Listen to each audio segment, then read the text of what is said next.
The president turning to China for help with America's record inflation and could roll back Chinese tariffs put in place under former President Trump before the end of this week. Russ Vought is the former OMB director under President Trump and president for the Center for Renewing America and joins us now. Good morning to you, sir. So will removing these tariffs benefit the American people? You know, I think this is one of those things that you have to really look at the geopolitical aspects of it and the reality that we have unfair trade practices as a result of our relationship with China. These were put in place because of those unfair trade practices after studying it under a process that our trade law provides us. They were not inflationary for 2 years, and yet the Biden administration is going to this first to decide to be able to deal with the inflation that they caused through their higher spending. No, I don't think this is something that in the long run will help the American people because it neither gets a handle of the trade practices, but it also gives up geopolitical leverage with our adversary China, and that will make us less safe. The juice really isn't worth the squeeze on this one, especially considering the win that it gives to China, like you said. Meantime, experts saying a recession is looming, but President Biden and his team still have not yet gotten the message. Take a listen. Since I took office, families are carrying less debt. Their average savings are up. I don't think a recession is at all inevitable.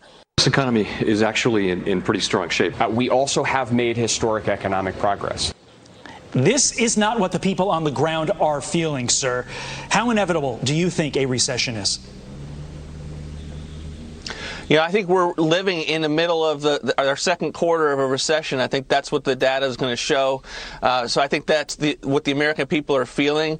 You know, the job market's still pretty good. But when it comes to people's savings accounts and the factors that these officials are citing, people are dealing with that in the context of high inflation. So they're making calculations about, do I need to spend this out so that it's not wasted and sitting there and becomes worthless? And so that changes people's behavior in a very anxiety-inducing way to be able to make decisions on what they are seeing at the pump, in the supermarket, and it is not something that the American people are going to be take solace in the fact and would allow them to think that this is somehow a thriving economy. It's not, and unfortunately, the Biden administration continues to just not deal with the reality of where we're sitting, and they just want to continue to double down on their talking points.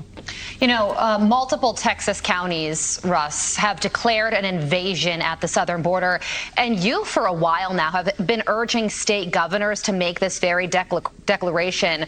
Why do you think this is so important?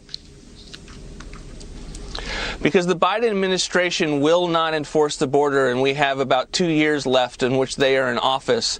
And as a result, it's incumbent on state governors to declare under Article 1, Section 10, Clause 3, that we face an invasion and that there are self-help provisions to be able to repel that invasion and turn illegal immigrants across the border.